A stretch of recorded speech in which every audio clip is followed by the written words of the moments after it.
All right. So today we're talking about the Chicago Marathon. Today, everything from beginning to end. Basically, why did I sign up for this? Why did I voluntarily agree and write my name on the dotted line to run 26.2 miles? And we're gonna talk all about like the training and the preparation, some of the stuff that I did in order to be as prepared as possible to run it. And then we're gonna talk about the day of, just how I felt, what it was like running that far. Do I want to run another marathon? Have I learned my lesson? Am I a runner now? Like, what's going on? Am I gonna keep bodybuilding, or like, what's up? So we're gonna talk about all of that today. And I have some notes here just because there was a lot that has happened over the past May, June, July, August, September.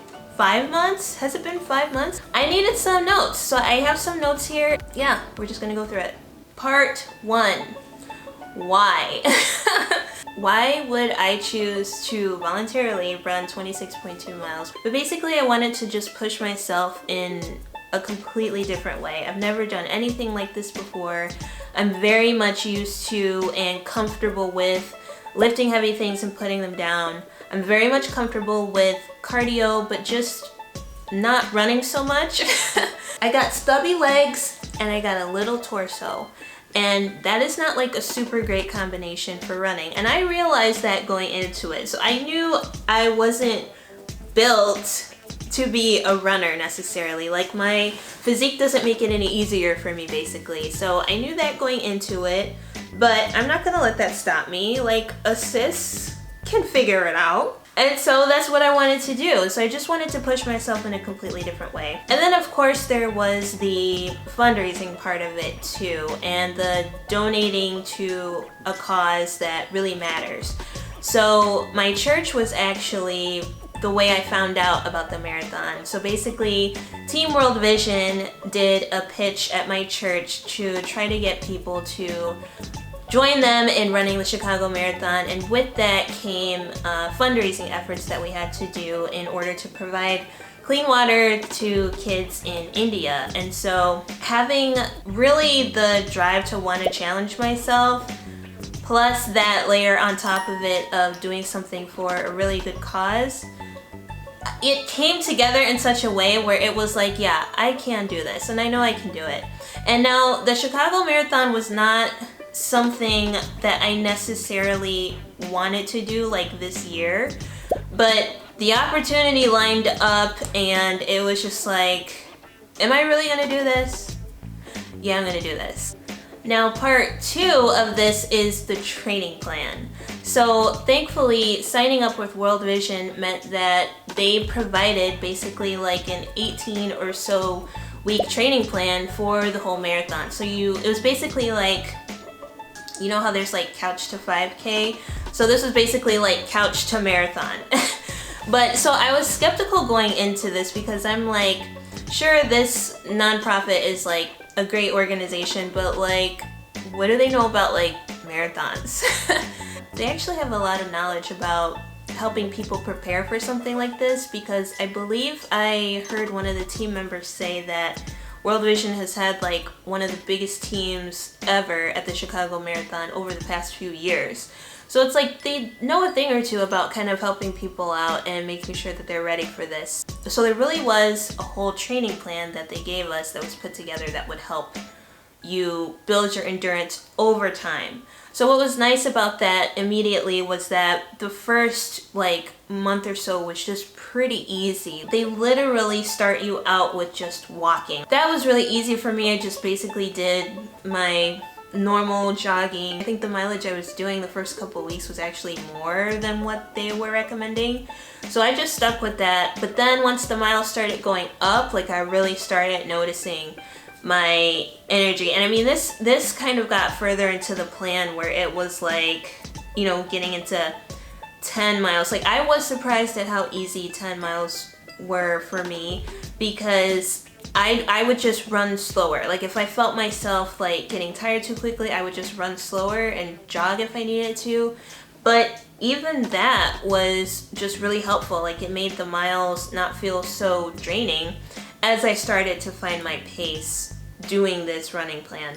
If you remember, I mentioned in another video that I'm also doing Michelle McDaniel's training plan. So this is like a weightlifting program. So I was doing that pretty much at the same time I was doing the marathon training. So my marathon training was like very highly modified, where I would keep my lifting schedule with the program I was doing with Michelle McDaniel, and then I would phase in the running that I had to do. So it was like, say if I had, you know, like a heavy leg day on a Friday, but then I had like 12 miles I had to run on a Friday or Saturday, well, I would just flip those days around. So maybe I would do the leg day on a Thursday, and then I would wait 2 days and then do the long 12-mile run or whatever it was. So I tried to give myself rest time in between the lifting and the running. And I do feel like that worked out really well until I got to the 20-mile run, which was just really hard. I felt sore, but I didn't feel as sore as I thought I would feel. Like, it was hard running that far. I was just fatigued, but I wasn't nearly as sore as I thought I would be. So I was happy about that. If all I had to do was focus on running, I almost feel like I would have been really annoyed and really discouraged about the marathon. So having the Michelle McDaniel training plan that I've been doing for years now, and just doing different versions of her plan, having that plan in place and sticking to my weightlifting routine was just really helpful and just kept me motivated. And it really drove me to really want to do my best, the best I possibly could at the marathon, because I knew I was strong and I felt strong in my lifting, and so I also wanted to feel strong and have the endurance I needed in my running. So as the training went on, I did taper off my heavy lifting because I didn't want to get injured as the miles were piling up on the cardio side.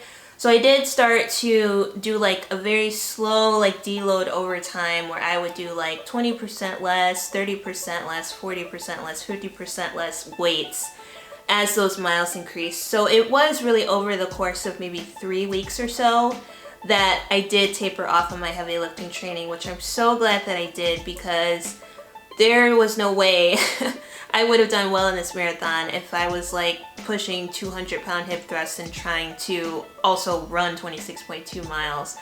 Yeah, so that last week before the marathon, I actually didn't do any leg days because I just didn't want to risk anything. I did like really light upper body pump sessions. I'm just glad that I kept some kind of weight training in the whole time, but really thankful that I knew that I needed to taper off the closer we got to the marathon, so that was good. Also, I signed up for the marathon in May, so most of the training was done in really, really hot Chicago summer weather. So, I mean, I'm running in like 80-degree weather, and sometimes it was just too hot. I would just stay on the treadmill and run, and I know it's not the same running on the treadmill, but the treadmill really did help me with my endurance. But when I was running outside, it was sweltering, like it's so hot. But then the marathon is in October, and so it's really cold in the morning. And so one thing that I struggled with was that temperature change. So it was around September, I want to say, where it was just really cold. It was like the end of September, mid to end September, and it was cold and it was raining, and I said, you know what, I'm getting up and I'm running, because I need to know how my body's gonna do in this cold weather. And so I got up, I ran, it was crazy. I filmed part of it. It was not fun. I did not feel great, but I got used to it. But I had to be moving, obviously. It really helped me to train in the cold weather, because the day of the marathon was freezing and you're standing there waiting for your corral to start, and it's like you're just standing there shivering. And so it was like, yes, this sucks, but I know that once I get moving, I will be warm and I will feel a lot better, and I'll start taking off some of these layers. So, setbacks. I actually had quite a few injuries during my training. One has always been my shoulder, and I know I talked about this a little bit more in another video where I was also talking about the marathon, but my shoulder, it's this left shoulder, it gets really tight. Not even sure how to describe it. It's like a pinching feeling that happens in my shoulder when I'm running. And I think it's something to do with like my head and like where I'm looking. I think if I look down too much, it hurts my shoulder. I'm not sure what it is, but it just starts to pinch. And so I try to keep it loose and like do some shoulder rotations, and I have like a stretch band that I use, and just try to keep everything loose. This shoulder, it always does that, whether I'm running outside on the treadmill. So that's really annoying, because when you have like a sharp like pinching pain, it's like mentally it messes with me. And then after that, believe it or not, I actually injured my like my right hip. It was like, I don't know, I'm not sure if it was like where my hip and my glute kind of connect. I'm not sure if it was like a muscle in there or what it was, but I remember I was on a work trip, and this was back in like June or July, like late June, early July. I was running on this trail, and I was in Virginia, so you know, I was in a whole nother state. I was still trying to keep up with my training, and so this trail was like not paved, you know, so there's like, it's a gravel road basically. So I'm running on this trail that I've never run on before, and the terrain is completely different than anything I've ever run on before. And I'm like, okay, this is really uncomfortable. Like it was so uncomfortable. And I said, well, I can at least do a 5K. Like, I'm training for a marathon. I have to at least do a 5K on this trail. And so I did the 5K on the trail, and then I kind of, you know, walked it out a little bit once I was done. And then as I was heading back to where like the rest of the staff were, there was a group of people there, and they were like, oh, Brandy, do you want to run with us? And I was like, oh, I kind of just finished a 5K, but sure. And I should have just said like, no, I just kind of finished a 5K and I'm tired, you know, but I'm thinking to myself like, well, when's the next time I'm gonna get another run in while I'm in this new place? You know, our schedules were pretty busy, and I also wanted to have some time to like connect with other people while on that trip. So I was like, I'm not sure I'll be able to run tomorrow, so I'll just go today. So I'll go again today. So I ended up running with this other group. There was maybe like 4 or 5 of us. I was just tired. Like I was beat, and I couldn't keep up with them, and I was just like, you know, I'm just gonna take my time and just do these laps and then just be done. And so at some point along the way, there was like this decline and then this like incline, because we ended up running in a completely different area. Like we ran actually on a road. Now this was like a 2-lane road, so it wasn't like very safe, but it was early enough in the morning. We were far enough out in the backwoods. I felt like it would be okay. So I'm running on this road, and it's like a little hill, and like a decline, and then like a curve. And at one point, I had just gone up like a slight incline, and then there was like an immediate decline. And at one point, like I was running decline, and my hip just started like feeling weird, and I was like, oh, like that's not good.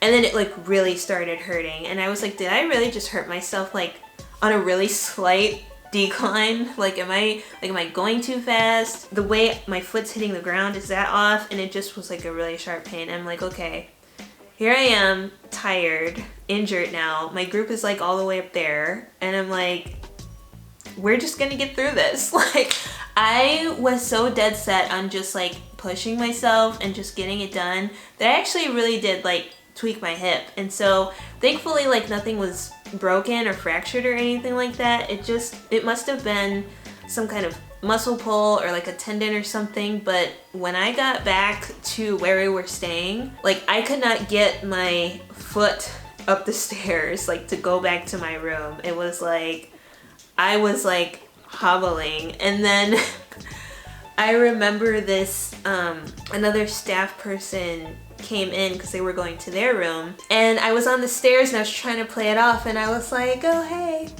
how's it going? And they're like, oh, hey, Brandy, like you okay? Like, what are you doing? And I'm like, yeah, I'm good. I'm just chilling, like,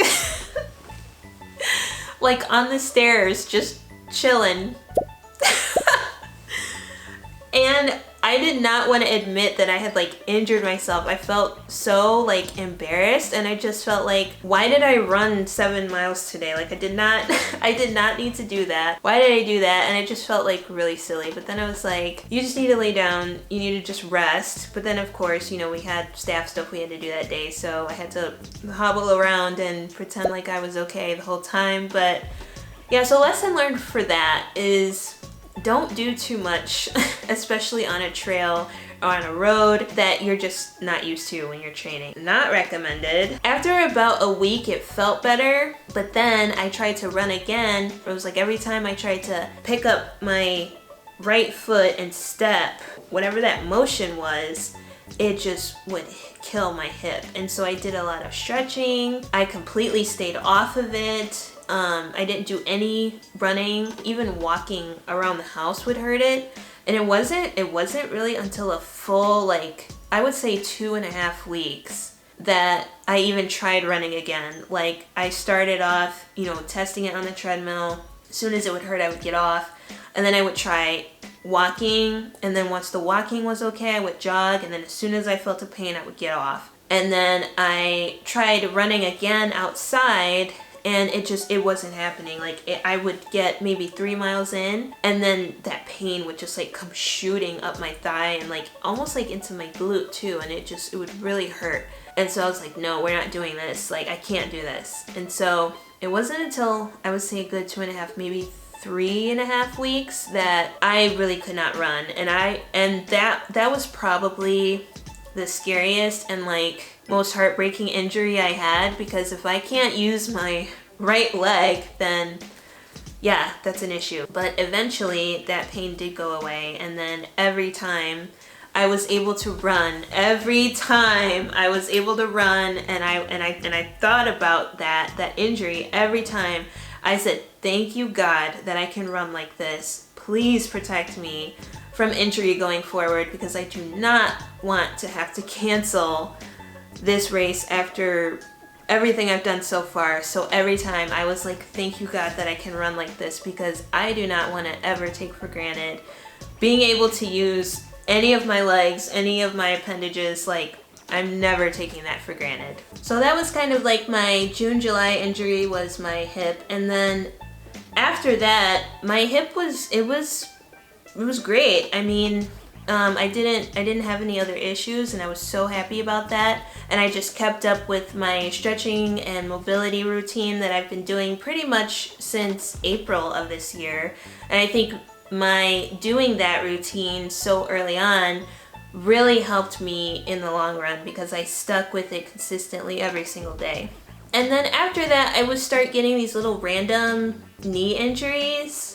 Particularly like in my left knee, it would just start to feel like, it's not even like a tweak, but it would just kind of start to feel like a little bit of pain, just a little bit in the joint. And I felt like part of that was because of some of the leg days that I was doing, just with squats and lunges and things like that. And so even though I had on the knee sleeves that I would wear when I would squat and do lunges, I was still carrying weights when I was lunging, and I was still obviously squatting with a barbell on me. So it was just putting a lot of pressure on my joints while I'm also trying to run and train for a marathon. Especially during my deload phase, I quickly like lowered the weights for that stuff and lowered the reps. And then again, the week before the marathon, I cut that stuff out. So making sure that after I put my body through that torture, that, you know, I'm recovering, and then I'm using the massage gun that I have and foam rolling and everything, and all of that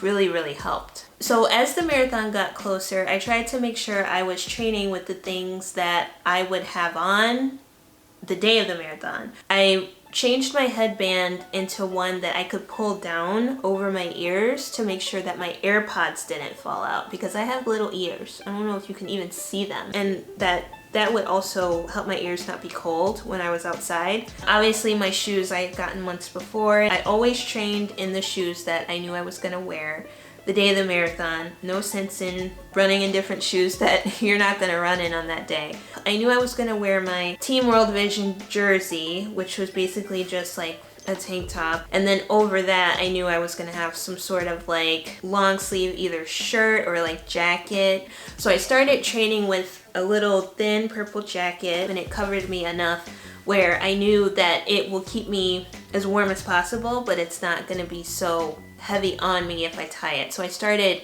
training with that tied around me. I started training with the little fanny pack that I got on Amazon.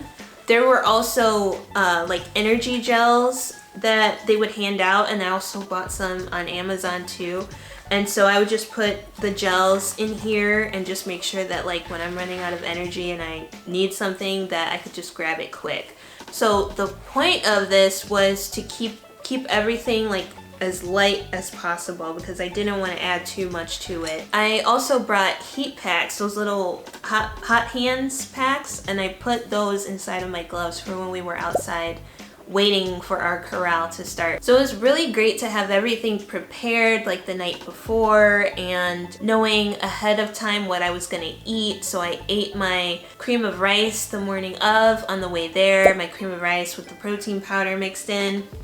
It was really great because it was just enough to fill me up, but I didn't start the race feeling heavy. So I actually started the race feeling a little bit hungry, which was okay because I cannot run too long or too far like on a full stomach. So I was actually glad that my stomach was a little bit more empty than it was full, but I also wasn't starving. I was just a little hungry, but that was okay. And so a couple days before the race, they want you to pick up your race packet from McCormick Place, and they have this whole like fitness expo going on. So you can go there, pick up your race packet, which includes your bib, and then you can also kind of like explore the expo. So I picked up my bib on, I think it was a Friday. So it was just complete chaos because it was like towards the end of the day, everybody's trying to get off work, race down to McCormick Place and pick up their bib. And I just did not want to go on Saturday because I didn't want to risk anything like happening on the day before the race, and then I still got to get my bib, and then if you don't have your bib or something goes wrong, then like you can't race. So I just wanted to be there on Friday, pick it up, not worry about it, lay all my stuff out and make sure that I was good to go so that I could just have a relaxing day on Saturday at home and then get ready and go down to the race on Sunday. So the day of the race, oh my goodness, like I knew that it really didn't matter. I mean, it matters when you prepare. It does matter. Like, it helps to prepare. But, like, nothing could have prepared me, like, mentally for the race other than, like, I had to just experience it. Like, I had to just experience it. That's all I can say. And I went into the race trying not to have any expectations, trying to just make sure that like I finished and that they weren't gonna like close the course down with me still on it, because I knew that was like a very real possibility and I didn't want that to happen. So that was probably my biggest fear, is like, am I gonna finish this thing in time? And so I'm calculating like, okay, if I could keep my pace above 14, then I should finish with plenty of time to spare. And so I'm just thinking like, okay, but what if I kept my pace above 13? What if I kept my pace above 12? And this is coming from somebody who is like not a runner. Okay, so why I was thinking this way, I think it was just too much. I think I was getting too competitive and I just should not have even gone there. But I was like, I want to try to get it done in under 6. I want to try to get it done in 5. And it's just like over the span of like 2 minutes, I'm like trying to take an hour off of my time, and it's like, no, Brandy, don't do that. You have not been training this way with a time in mind. The only time you've had in mind is to finish before they shut the thing down. So that should have just been my goal the whole way. But then of course, standing outside, getting hyped up, feeling freezing, I'm thinking like, oh, I wonder if I could do it in 5. I wonder if I could do it in 5. And it's like, For somebody with stubby legs and a stubby torso, that's not a good idea. I was made to lift heavy things. I was not made to run. And so I went into it just very motivated, very energized.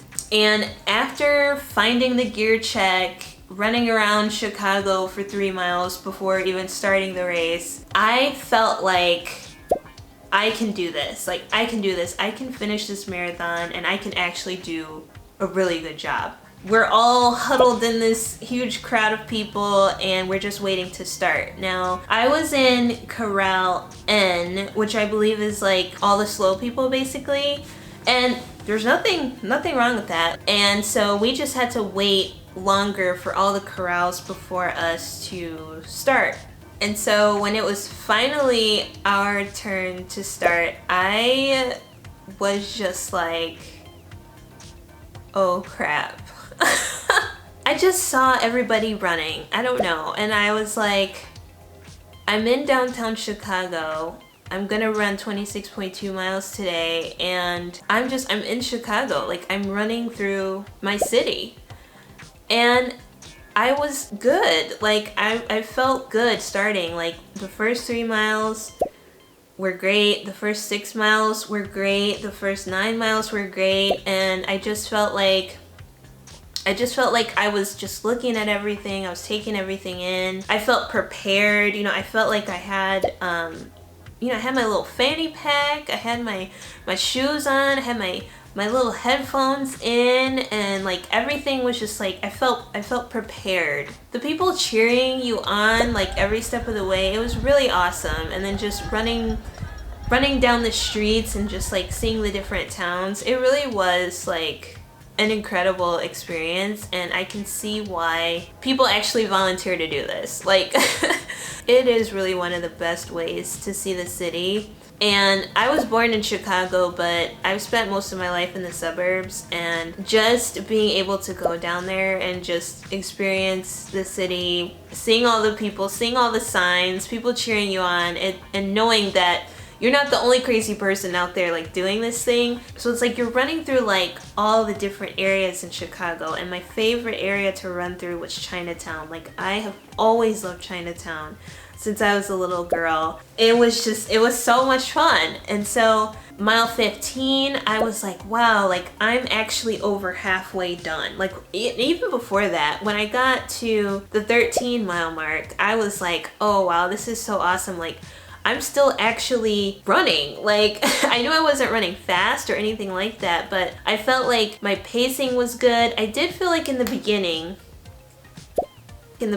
I was going a little bit too fast, and so I did slow down because I did not want to burn out. Mile 15 was great. Mile 18, mentally I started to get tired, but then physically my hips started to hurt a little bit. Now, this wasn't like the hip injury that I had in June, July. This was like muscle soreness that I was starting to feel that I have never felt before. Now, it wasn't anything major. It was just something that I started to feel. And I think because I started to feel like this new weird soreness, I was kind of like mentally distracted, if that makes sense. So, you know, I kept going, and I was pumping the water, and the Gatorade that they were handing out was really helpful. I was using my goo gel energy packs. Mile 22. Mile 22. Just thinking about it hurts me. You're running and you're on mile 22, but I looked up and to the left and I saw this sign for mile 24. And I was like, oh wow, I'm really close to mile 24. So I'm running. And I'm running, and I'm running, and I'm running, and I'm running. And I'm like, okay, is this mile 23 yet? Like, did I miss the sign for mile 23? And so I'm thinking, okay, I must be on mile 23. And so there's this loop that you see, but you see the loop, and you see people like running the opposite way. Like, you're running this way, you see that there's a loop. Okay, mile 24 is over there. And I was deceived in thinking that I was almost at mile 24, when really these people ran all the way down, all the way down, all the way around. and then looped all the way back. So it was like mile 22 felt like 4 miles. Just mile 22 was basically the rest of the race for me. I was devastated. I was devastated when like half an hour later I saw mile 23 and I was like, what? I was like, I thought I was on mile 23 this whole time because I thought maybe I just missed the sign. No, honey. No, honey. Mile 22 is about 30 minutes long. It didn't actually take me that long to run that mile, but it just, the mental stress of that mile for me, it was so difficult. My hips started burning. It wasn't like burning. It was just like a soreness I've never felt before. Even on the first time I ever did a leg day, like a heavy leg day, heavy leg and glute day, my hips weren't even that sore then. And I'm thankful it wasn't that like sharp, like, is it broken kind of pain? But it was just a soreness where like, I felt like I was running backwards. And then also between mile like 18 or 19, my shoulder pain started to get really, really bad. I was trying to like stretch it a little bit while like continuing to run. But then of course, you know, if you got your arms all over the place and you're trying to run, like that's gonna fatigue you too. I was like, I have to just finish this. I have to just get this done. And so yeah, after I hit that mile 22 wall, I felt like I was running backwards for like the next 3 miles. I must have been like at one point really struggling because there was a girl who was running next to me and she was like, you're almost there, you're almost there. Like, she's like, just go up the hill and then the finish line is right there. And I was like, okay, I'm gonna do this. And then I turn to the left, I hear the announcer guy and I hear a lot of cheering and it's like, you're there, you just keep going. And I'm just like, ah, and I'm like running like a wild woman at this point, like thinking in my mind that I'm sprinting and I'm sure I just flapping in the wind at this point. I did it. Like I saw the finish line. I pushed every little muscle in my body. They did not close the course before I crossed the finish line, which was my original goal. So I finished with a time of 5 hours, 47 minutes, and 40 seconds. I was grateful to be done. I am still glad that it was under 6 hours because that was my original goal, especially with this being the first time I've ever run a marathon. So whether I stood up and stretched or sat down to stretch immediately after the race, it was just like, I was in a daze. Like, I don't remember bits and pieces of immediately like what I did after the race. I remember I stood at one point, I remember I sat at one point like on the grass and they put a cape thing on me at one point. I got my medal at another point and yeah, where's my medal? Hold on. All I do is win, win, win no matter what. Hey.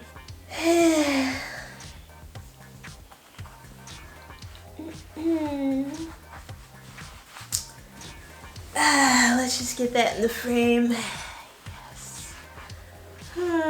Yes sir, yes ma'am. So this is the medal I got. It just brings back the feels, you know?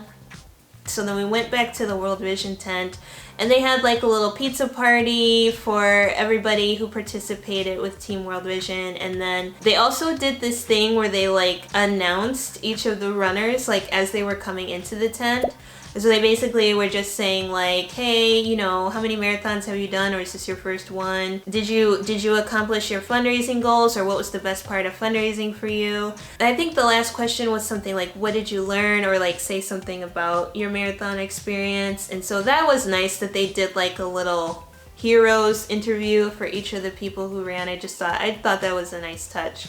So they had like the Chicago style deep dish pizza for everybody. So obviously being vegan, I did not have any of that. But luckily in my little gear bag, or I should say my huge gear bag, I had a little no-cal protein bar in there. And if you guys saw my other what I eat in a day as a vegan video, you'll see I had no-cal protein bars on that day too. So it really came in handy, and while everybody else was eating their pizza, I at least had a good source of protein that I ate post-race, which was actually really nice because I was hungry, but I was like okay to like not eat something like pizza right then. I wasn't ready for something like that. Like if they had had vegan pizza, I probably maybe would have taken a slice with me, but I was in so much pain.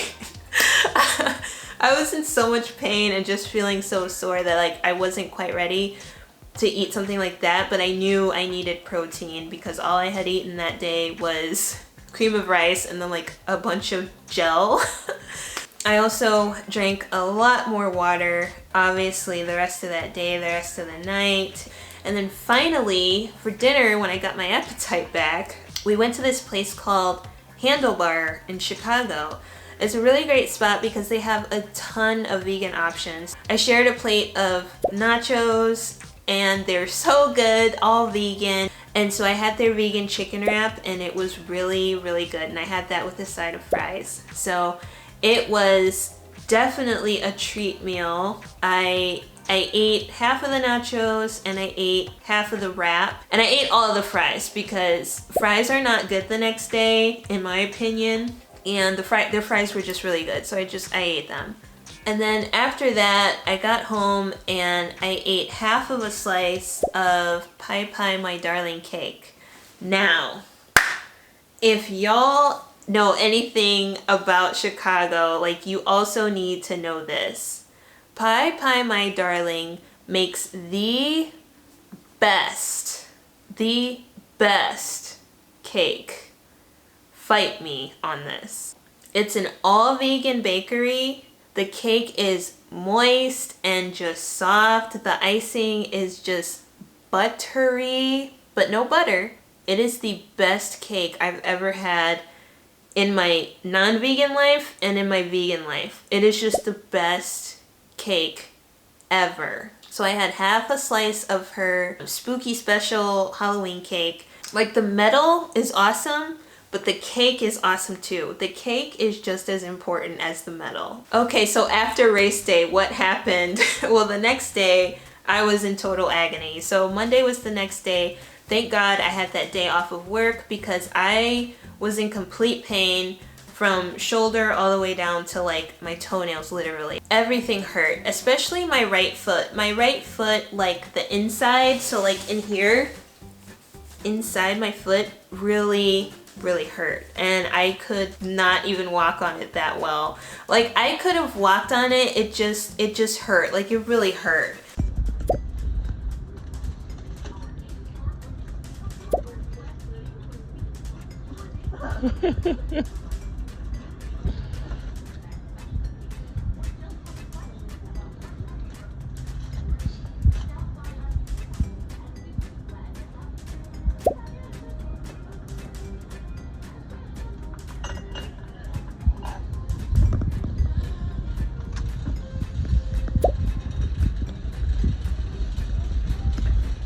I have stubby legs, so when I run, I take like a lot of steps instead of somebody whose stride is like very even and just very like flowy.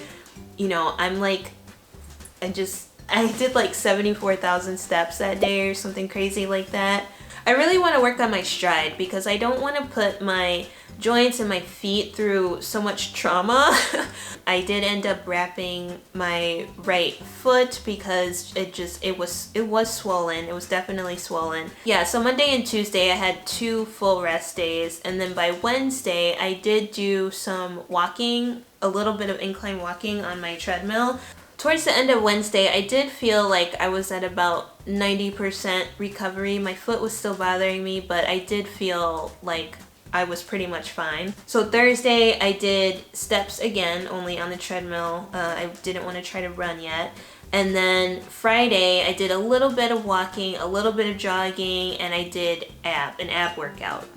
I did that same ab workout from Michelle McDaniel's program that I featured in another video. Now that it's been a little over a week since I ran the marathon, I'm just really proud of myself for finishing. Like, that was a huge accomplishment, and I don't think I realized how big of a deal it is until people started telling me just like how awesome I did and how proud they were of me. I think just having the support of like friends and family and everybody supporting me, I felt the love. Like, I did. I felt just really proud of myself. I will definitely say that I'm open to doing another marathon. I think I would want to do like a half marathon first and just work on my pacing and work on my stride, like I said, because when my stride, when I have so many steps that I take as I'm doing my miles, it messes like with my Fitbit. So like, obviously Fitbits aren't going to be really accurate on anything, but especially when my stride is just faster or like there's more steps that I'm taking each mile. My Fitbit basically said I was doing like 32 miles instead of 26. That's because of just how many steps I take when I'm running. So I really would want to work on that first, hoping that that will improve my overall posture and whatnot when I'm running. Keep an eye out obviously on my injury areas that I know about. So like whatever the soreness was in my hips, making sure I'm stretching more, making sure I'm taking care of my shoulder and just rehabbing that and making sure that I'm not feeling that pinching pain. I think that all of that's just going to be really important the next time that I want to do a marathon or a half marathon. I also want to run more on like different streets. So streets that like I might not be as familiar with. I'm obviously not keen on running on like gravel trails or anything like that, but just getting used to like different kinds of terrain and different inclines and declines and, you know, potholes obviously like Chicago, and knowing how to like run around that stuff and whatnot, and just getting used to being in different areas. I also did a lot of the training by myself, and so I was really proud of myself that I was able to do that, but there were just some days where it was just really, really hard. Now, there were running groups like locally by county that World Vision tried to make available to people, and so the times didn't always line up with like when I was available. So whenever that happened, it was kind of a bummer, but I was glad that I did the training myself because I knew that I could do it, and I was very proud of myself whenever I did. But just to train for so long by myself was kind of a bummer, especially for like those long runs where it started to get mentally hard. It's just always nice to have, for me to have somebody there, especially when something is like boring to me, because running isn't the same at all as lifting. So like if I'm lifting in the gym, it's like, yeah, don't bother me. But if I'm running, it's nice to have that support there. So I think next time I would want to train with somebody who's like definitely dedicated to showing up just like me, like at the same level as me. And then, or even like training with a group who's dedicated at that level. And so I think that's something that I would look into first. And then if I find that, then yeah, I'll probably go ahead and sign up and do like a 10K or half marathon in preparation for trying to do another marathon.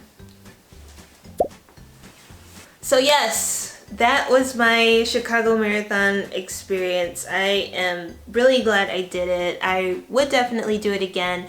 I think going forward, at least for the next couple of months, I'm gonna continue to dive right back into my heavy lifting training. I did a really heavy leg day today actually, and it was my first heavy leg day in about a month, I would say, at least 3 weeks. And so I really forgot how much I love lifting heavy, how excited I was to get back into it. And so that's really gonna be my focus. I'm gonna work on, again, building up the muscle in my legs and just overall lower body muscle. I really want to try to work on building up my calves. My calves are stuck at 14 inches, and although I'm glad that they are even, like they're both that size, I really want to work on building those up too. I'm really gonna work on that, training heavy, building more muscle, and so I'm very excited about that. I am still going to be running and doing cardio here and there, but definitely not any like super long distance stuff. No 20 milers in my near future. And then too, I want to make sure I'm continuing with my stretching and mobility. I do want to be able to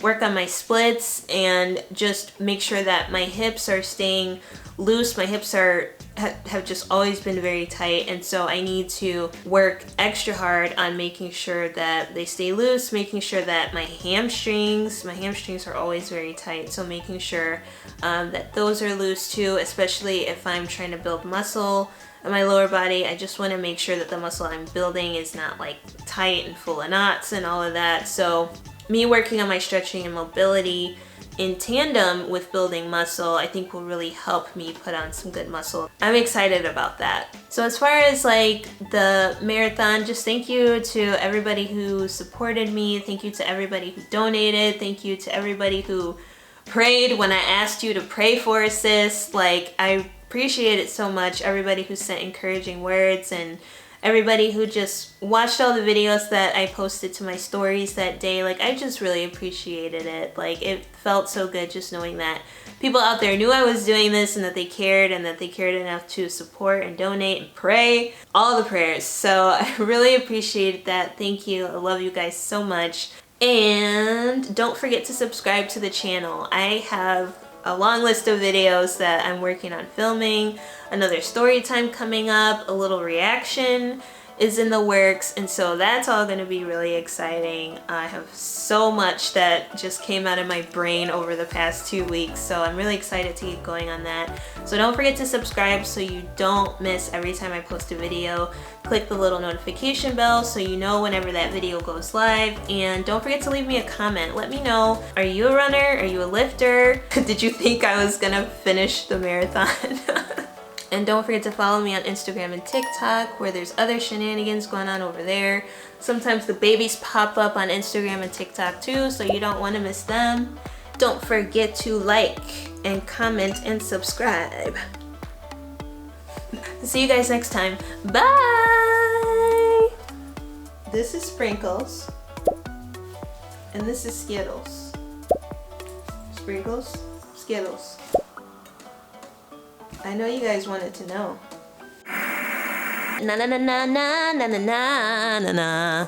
Okay, okay, okay, okay.